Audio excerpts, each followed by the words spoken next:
with the Barrett's esophagus, one of the very important topics in GIT. Barrett's esophagus is basically a complication of chronic GERD. Last time we discussed what is gastroesophageal reflux disease, which enables the esophagus to encounter the gastric contents which usually should not be there. So this results in intestinal metaplasia in squamous mucosa. So squamous mucosa's function is not to encounter acid, but when excessive or prolonged gastroesophageal reflux disease or any other condition which results into acidic exposure of esophageal mucosa sets in, it results in intestinal metaplasia. What is metaplasia? It is replacement of one type of epithelium by another. Now the function has changed, so the epithelium will also be changed. Initially it was squamous mucosa, but now it will be intestinal type mucosa. This intestinal mucosa will basically what do is it will try to neutralize the acid there to prevent further damage. Initially it might it might be sounding like it is helpful, but eventually it is a precursor lesion of malignancy. The Barrett's esophagus is encountered frequently in patients having ages between 40 to 60 years of age and is more common in white men. The greatest risk is that it increases the risk of esophageal carcinoma and acts as precancerous lesion. So biopsies, when we encounter the biopsies with Barrett's esophagus, we have to comment upon that along with the metaplasia, do they have some kind of dysplasia or pre-invasive change or no? Morphologically, on endoscopy, the gastroenterologist sees Barrett's esophagus as red, velvety, very discriminate mucosa, then from the usual yellow, pale kind of squamous mucosa.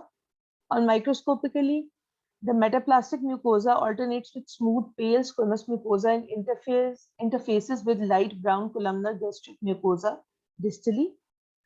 On endoscopically, the Barrett's esophagus is divided based upon the length of the segment involved as long segment or short segment. If the Barrett's esophagus or Barrett's mucosa length is less than 3 centimeter, we call it short segment. And if it is more than 3 centimeter, we call it long segment. You just have to remember one thing. In pathology, we do not call something Barrett's esophagus, चाहे उसकी microscopically बिल्कुल suitable हो, unless endoscopically recognizable lesion ना present हो. ठीक है? Why? Because endoscopically अगर recognizable lesion present नहीं है, तो maybe misplaced gastric epithelium or some misplaced कोई भी आपने ectopic चीज या कोई encounter कर ली है. But if the gastroenterologist says that he has seen an abnormal segment that is endoscopically recognizable and it shows the intestinal type epithelium within the esophagus, then we only call it Barrett's esophagus. Otherwise, we just mention it that intestinal metaplasia was present and has to be correlated with endoscopic findings. Morphologically, just a repetition, it is the microscopic endoscopic evidence of metaplastic columnar mucosa above the gastroesophageal junction. Microscopically, intestinal metaplasia is seen as a replacement of squamous epithelium with goblet cells.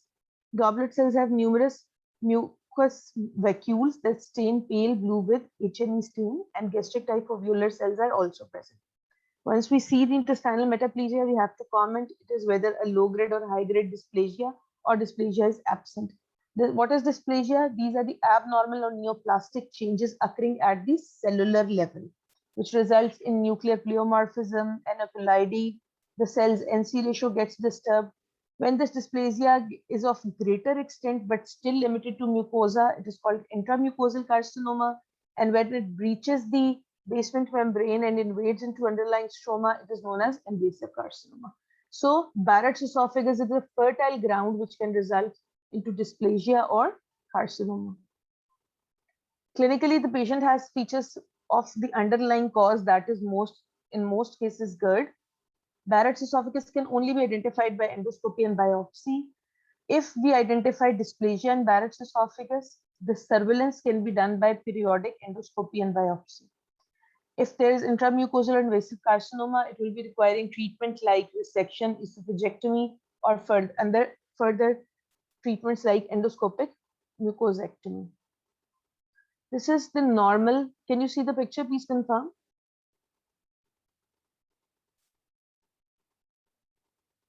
This is the squamocolumnar junction, the squamous mucosa, which is pale, and this is the usual columnar mucosa from where the gastric end starts. So this is the normal part A. Part B, you can see this pale mucosa instead of this pale and flattened and very smooth mucosa. There's abnormal kind of redness, hyperemia, what we call.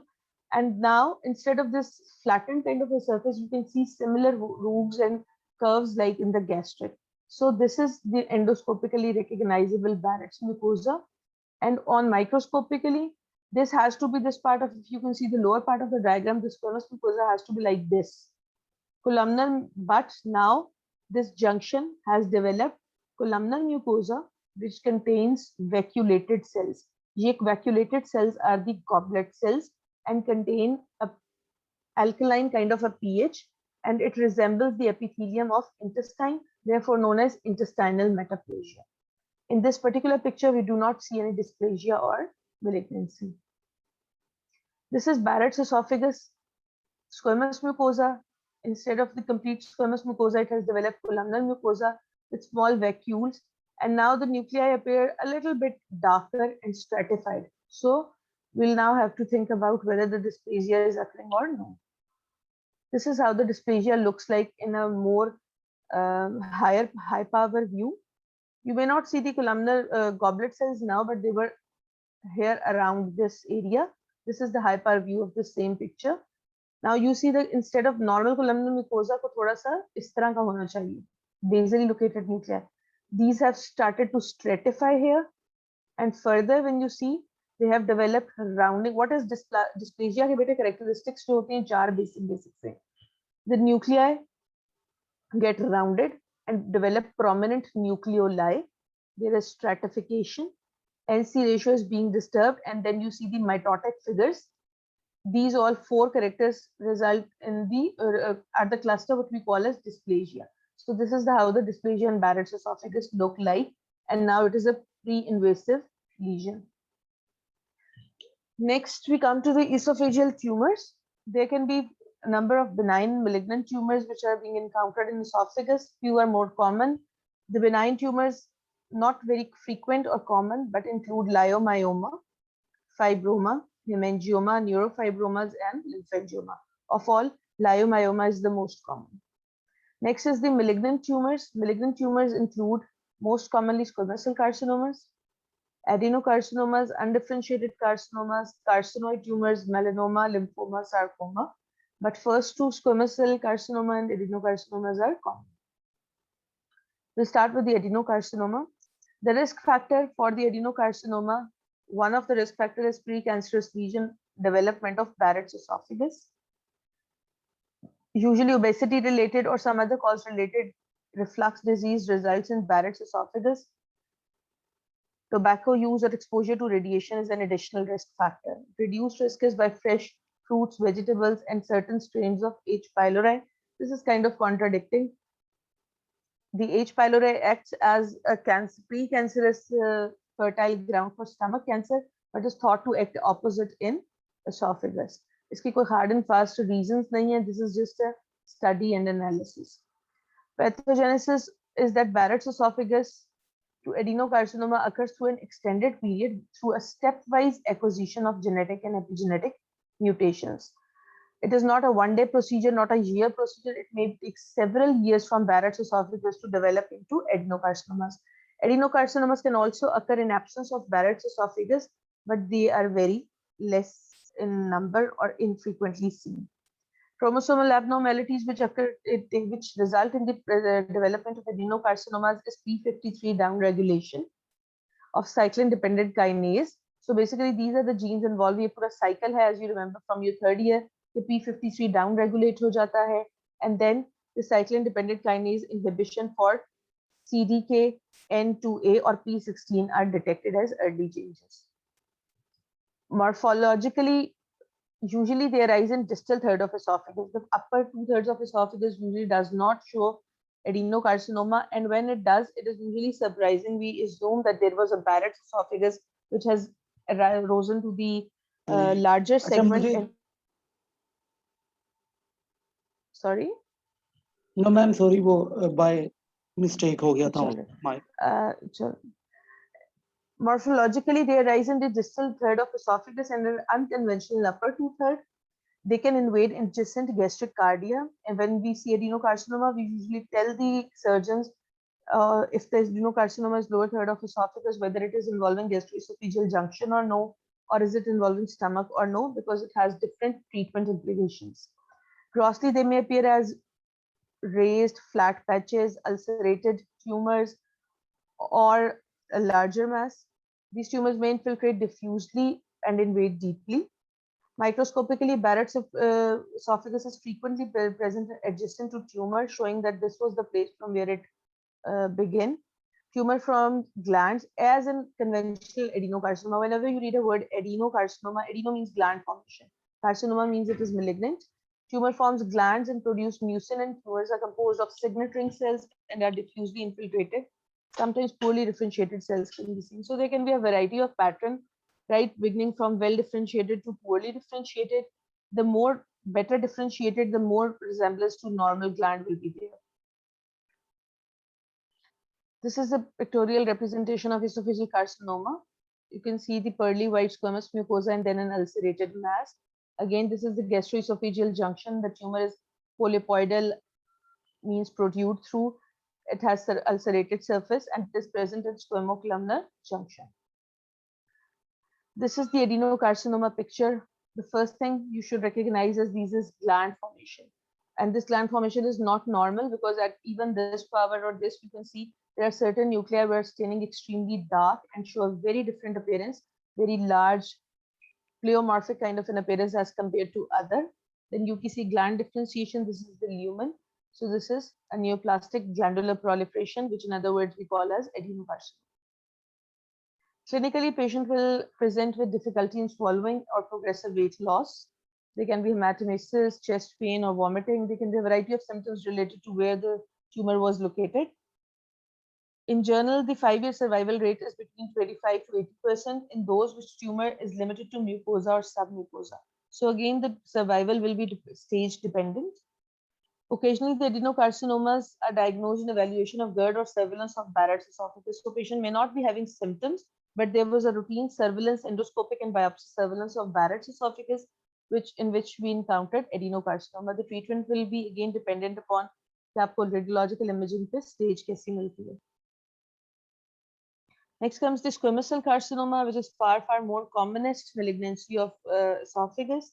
It occurs usually in individuals older than 45 years and usually affects males 4 times more than females. Risk factors includes the alcohol, tobacco use, yes, esophageal injury, eclasias, Plummer-Wilson syndrome, as we discussed earlier in the first lecture, and diets which are deficient in fruit, vegetable, and frequent consumption of hot beverages. Any entity or any condition which will result in repeated damage to squamous lining of esophagus can eventually lead to inflammatory conditions and then carcinomas. Then there are syndromes like Plummer-Wilson syndrome, which was in a cluster of iron deficiency and certain other things. These can be a prior cause of squamous cell carcinomas. One of the important cause is the radiation, which if for any other malignancy or any other reason was given to mediastinum, can result or predispose to esophageal carcinomas.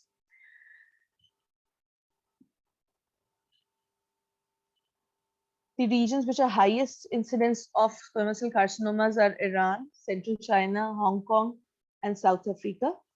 The pathogenesis is most likely there are nutritional deficiencies, then there are substance use like tobacco and alcohol.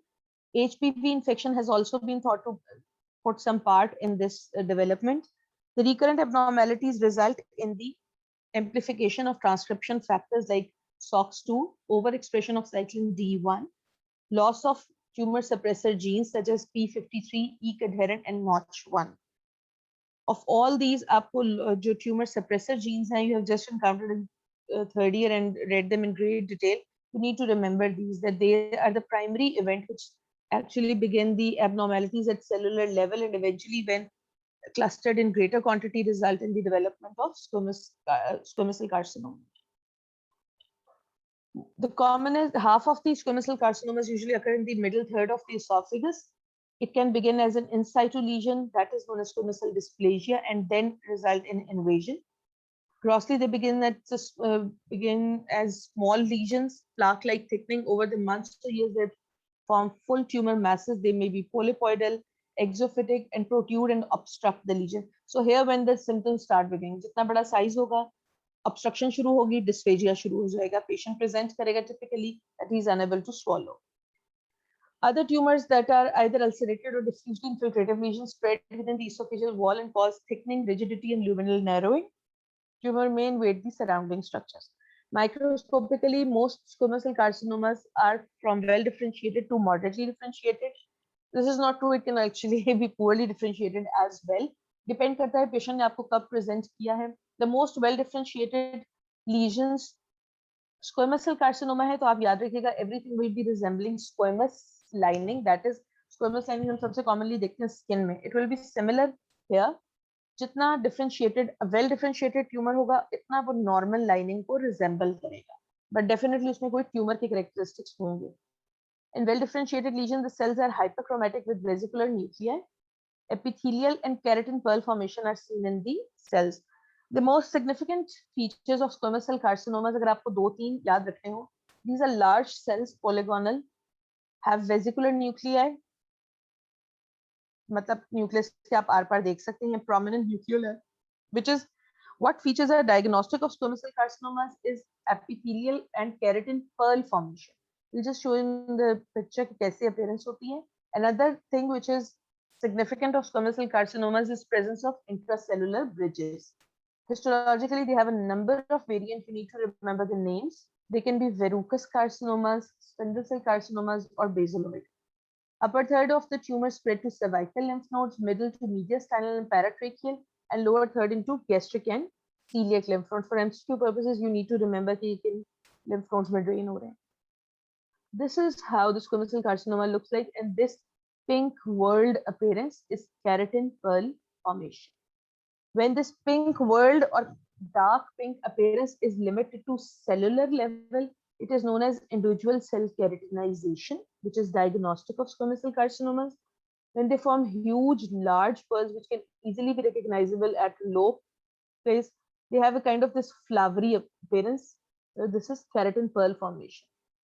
These two features, and then with intracellular bridges, that between the two neoplastic cells, you can see the small cytoplasmic bridges connecting through, or membrane bridges, are diagnostic for squamous cell carcinomas.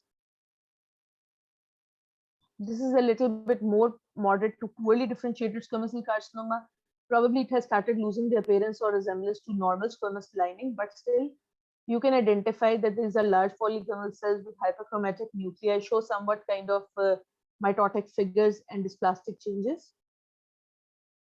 This is a more poorly differentiated squamous cell carcinoma. So now you're having a hard time recognizing it as squamous cell carcinoma. But if I tell you that this cell, in which my arrow is pointing, this is individual cell keratinization. The cell has died and developed a keratin around itself. This is individual cell keratinization. And in case of poorly differentiated carcinomas, it serves a purpose to recognize squamous cell carcinoma. Rest of the cells, they are very bad, very pleomorphic, highly dysplastic, and probably you're not able to make it on your own without the help of this cell that this is a squamous cell carcinoma. So better the differentiation, better the grade. This is well differentiated, moderately differentiated, and poorly differentiated. I'll just share a new screen.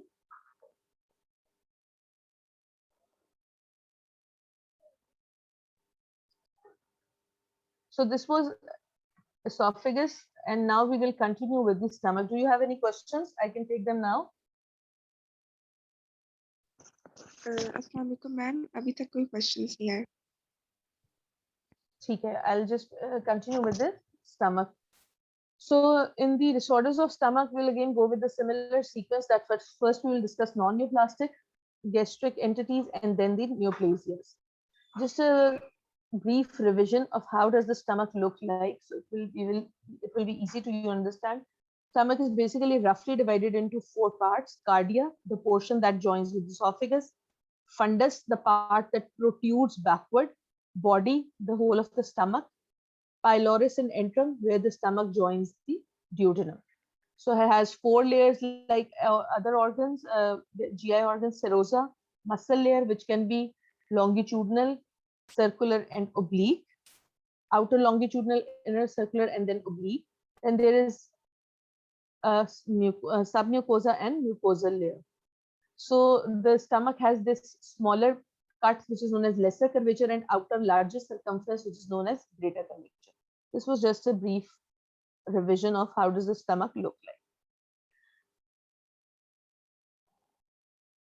So disorders of stomach, basically we encounter the inflammatory or non-neoplastic disorders of stomach are more common than the neoplasias.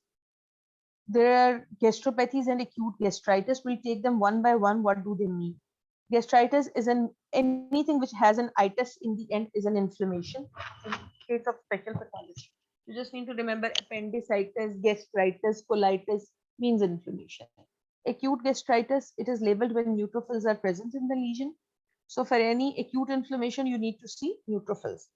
Gastropathy, it is one of the special entity in stomach which appears or looks like an inflammation, but true inflammation is not there. There are inflammatory cells are rare or absent. Gastropathy includes diverse set of disorders marked by gastric injury and dysfunction. So they clinically they are producing symptoms of inflammation, but when you actually go and see there, you do not see that much inflammation. Still, patient is complaining that मुझे ये problems हो रहे हैं. These disorders are called gastropathy and are caused by NSAID use, alcohol, bile, stress injuries, acute mucosal erosions, hemorrhage. They are usually curling ulcers or lesions caused by disruption of gastric flow as portal hypertension. So there's the whole set of causes which results in gastropathy. They cause abnormal lining or hyperemic lining of stomach in absence of predominant inflammation, but symptoms similar to those of inflammation.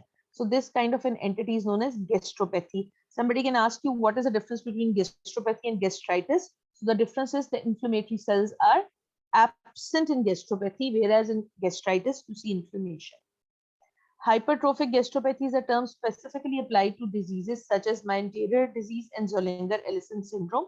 We'll discuss them in further slides.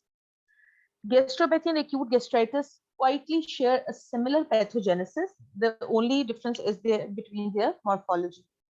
In pathogenesis is that gastric lumen has a pH of 1, which contributes to digestion, but also has potential to damage gastric mucosa.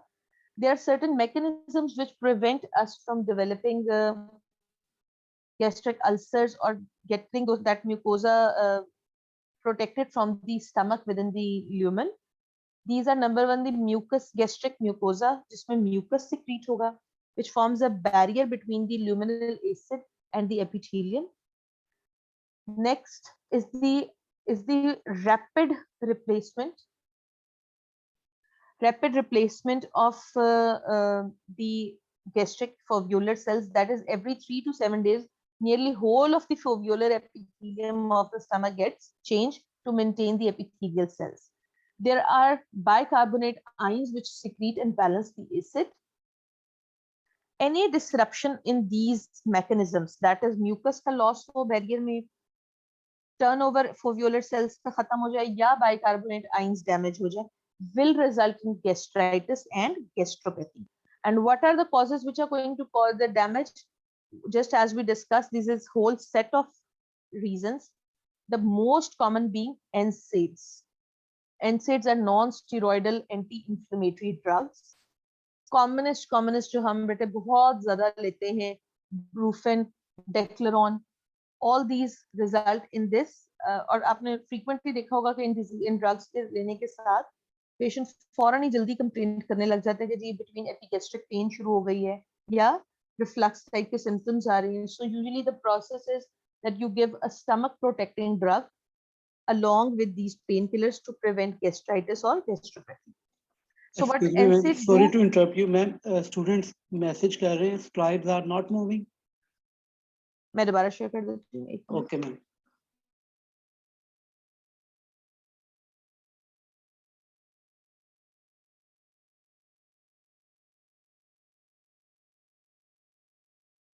Can you say it now?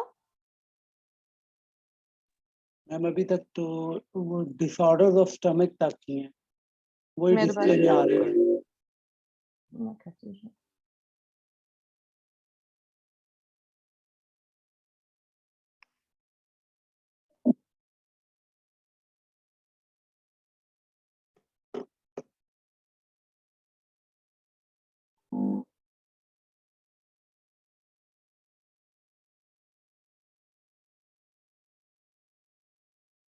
अब आप देख सकते हैं? Yes ma'am. ठीक है. So the disruption of mechanism led to gastritis and gastropathy includes NSAIDs, that is non-steroidal anti-inflammatory drugs. What these drugs do is that inhibit oxygenase, cyclooxygenase dependent synthesis of prostaglandins E2 and 12.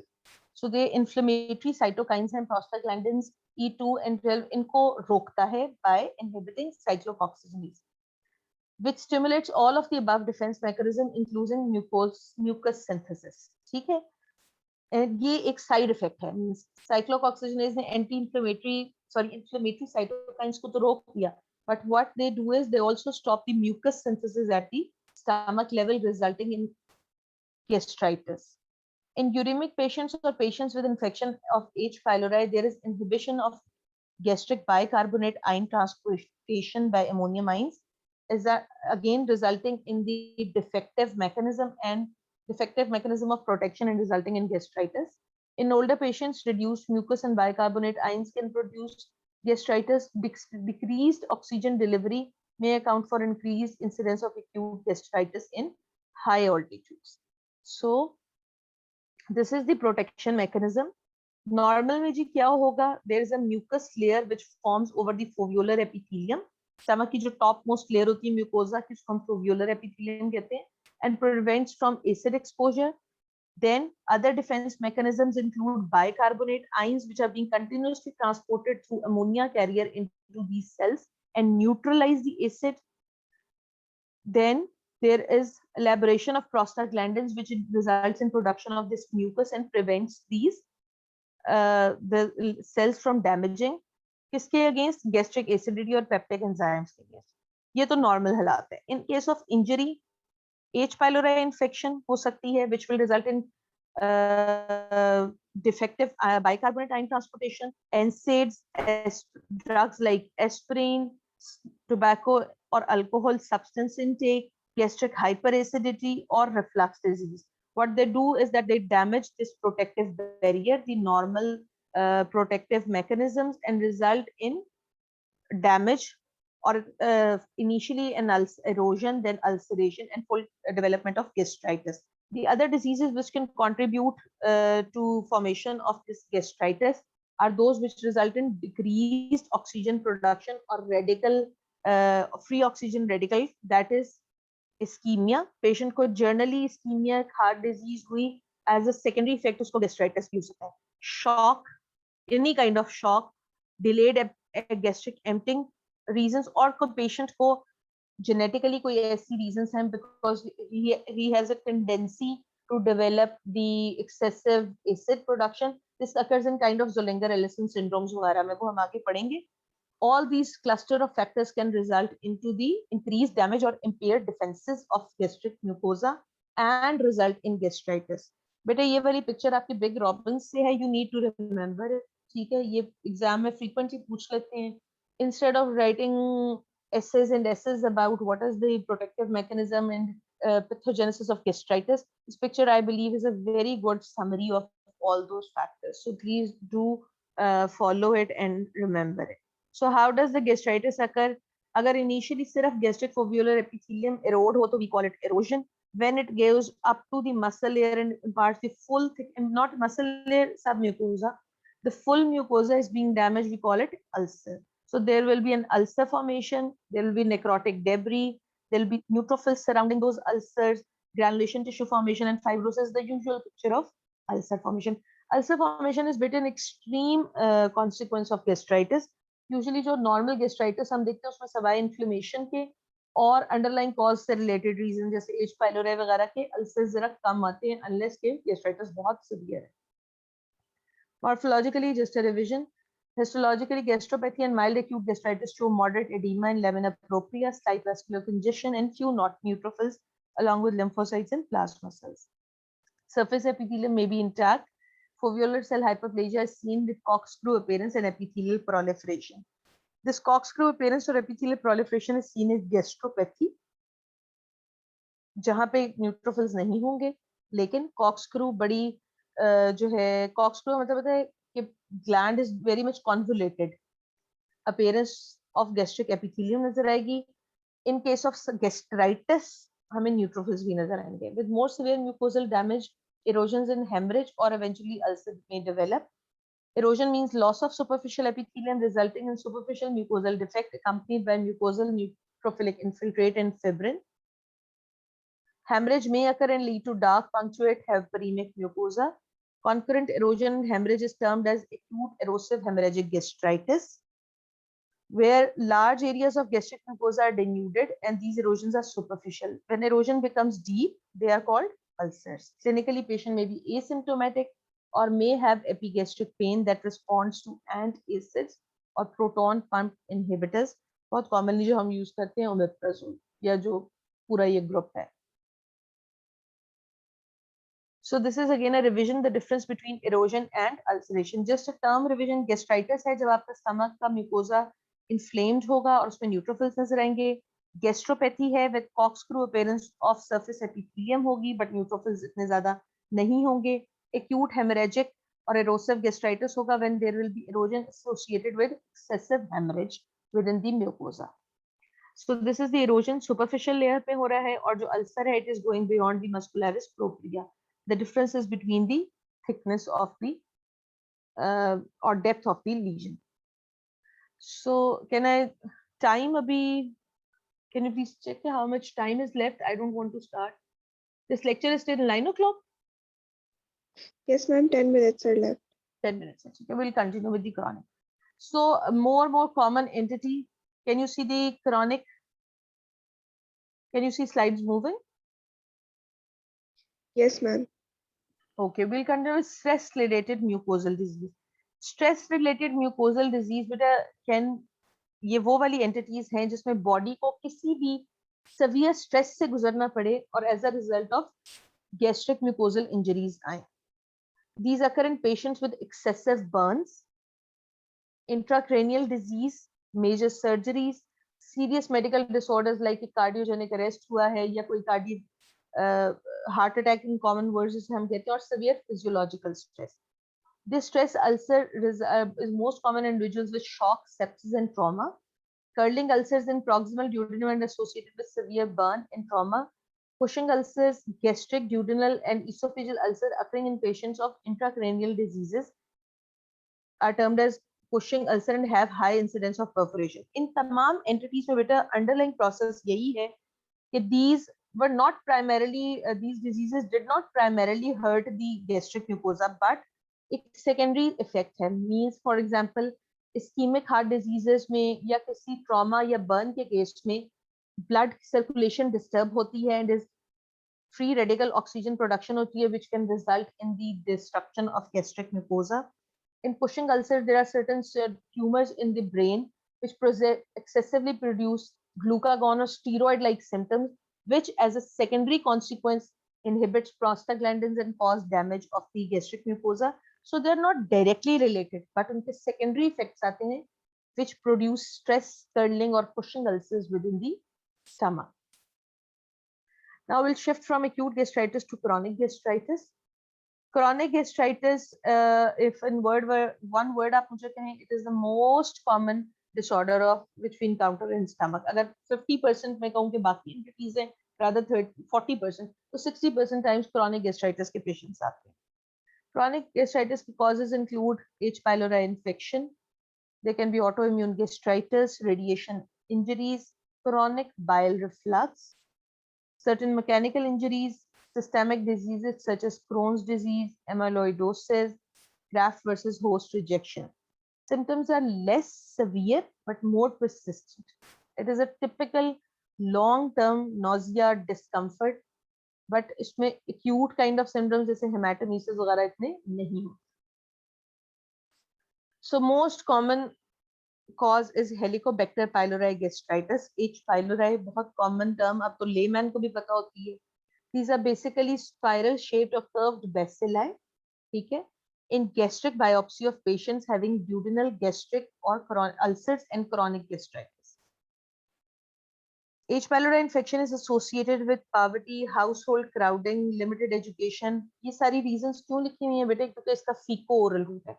Anywhere जहां पर आपकी sanitation compromised होगी, hand washing नहीं होगी, hygiene maintain नहीं होती होगी, will result in the excessive production of H. pylori. So infection is acquired in childhood and may persist for life without treatment. At any stage of life हो सकती है. ये किताब की पुरानी बातें हो गई हैं. किसी भी लाइफ की स्टेज पे हो सकती है और कभी कितना भी प्रोलॉन्ग कर सकती है without treatment. What is the underlying pathogenesis of H. pylori associated gastritis? That it predominantly presents as enteral gastritis with normal or increased acid production. Local gastrin production may be increased. Where infection is limited to entrum, increased acid production results in greater risk of duodenal peptic ulcer. So ये severe cases में है. In other patients, gastritis involves gastric body and fundus. The multifocal atrophic gastritis may be associated with the increased risk of adenocarcinoma. किसी भी gastritis के लिए underlying factor H. pylori हो सकता है. The virulence of H. pylori is linked with, there are 4-5 reasons. एक तो bacteria के पास flagella होता है which makes it motile, so it can hide itself from any atrocity and can shift to another place and still cause gastritis. Urease, it generates ammonia from urea which elevates gastric pH and bacterial survival, so it can protect itself. Adhesions, it can show adherence to the surface alveolar cells and it produces toxins like CAG-A that may involve in disease progress. Host factors, the increased production as a result of H. pylori के जो ये toxins होते हैं, what does body does is that it increase pro-inflammatory cytokines such as tissue necrotic factor, interleukin 1 beta, and decreased depression of interleukin 10, which are associated with pan-gastritis, atrophy, and gastric cancer. This whole topic may sound like more of a maths to you, but ये slide, single slide is very important. अगर आपको pathogenesis of H. pylori gastritis सीखना आएगा तो आपको ये सारी reasons 1, 2, 3, 4, 5, 6 सारी mention करनी है जो one by one है. Ma'am, sorry to interrupt you, just 4 minutes left. Ji, will just हम थोड़ा सा इसको बस proceed करेंगे. Morphologically, H. pylori is often associated with entrum in cardia. They are less common in body and fundus. Endoscopically, enteral mucosa shows erythema and has coarse nodular appearance. On microscopy, there is acute inflammatory infiltrate which composed of neutrophils and may form abscess formation. The lamina propria typically shows increased number of plasma cells, that is chronic inflammation, lymphocytes and macrophages. Sometimes lymphoid cells form an aggregate और आपको germinal centers mucosa के अंदर नजर आएंगे, which can be a precursor to malt associated lymphoid tissue. अगर आपको gastric mucosa के अंदर lymphoid aggregates नजर आए, तो they can also form a lesion जो कि similar resemblance रखता है, which is known as malt. ठीक है, mucosa associated lymphoid tissue. It is also a precursor of malignancy. Morphologically, H. pylori are seen in superficial mucus over epithelial cells in surface and neck region. In extreme cases, organism can carpet the foveolar and mucosal neck. So, कम नजर आते हैं, लेकिन अगर patients के बहुत ही ज़्यादा develop हो गए हैं, तो you can literally see hundreds and hundreds of bacteria. They are not found in areas of intestinal metaplasia. Why? Because इनको अपने survival के लिए acidic pH चाहिए होता है. So अगर एक दफा पेशेंट का इंटेस्टाइनल मेटाप्लेजिया जो कि स्टमक के अंदर भी लाइक एसोफेगस डेवलप हो सकता है, हो जाए तो what it does is that it neutralises acid, तो उसके लिए ना फेवरेबल एनवायरनमेंट्स नहीं रहता. सो ये मतलब नहीं है कि H. pylori इंटेस्टाइनल मेटाप्लेजिया अच्छा है, बट ये एक बात आपको बता रहे हैं कि H. pylori वहां पर नहीं होंगे जहां इंटेस्टाइनल मेटाप्लेजिया होता है. Long standing infection can eventually cause atrophy and loss of parietal and chief cells. So basically this is how they look like. ये आपको Warthin-Starry sky stain है, ये gastric epithelium है, and you see these curvilinear short rod like bacteria. Can you see them? These are H. pylori. Warthin Starry हम normally use नहीं करते. What stain we use to show H pylori, जो आप practical में हमारे पास आएंगे तो हम आपको दिखाएंगे भी, is Giemsa stain. Giemsa stain makes blue background against blue.